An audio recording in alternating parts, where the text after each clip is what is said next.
Ayan nga guys, siya si Pressman sa kanyang bahay sa Antipolo. Ayan.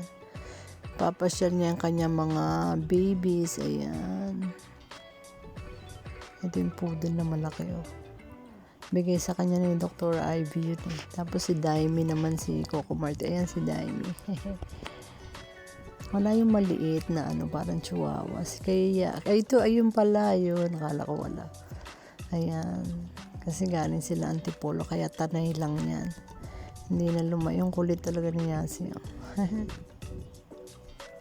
Sayo-sayo siya. Ayan, may sounds pa sila.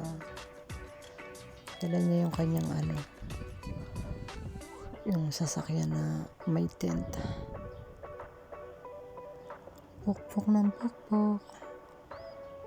Ayan. Galing talaga ni Yasi. Ate kasi siya, di ba? Parang nanay ate. Siya na yung tumayong ate. Nanay, tatay kay Isa. Ayan o. Ang galing niya talaga eh. Walang kaarte-arte.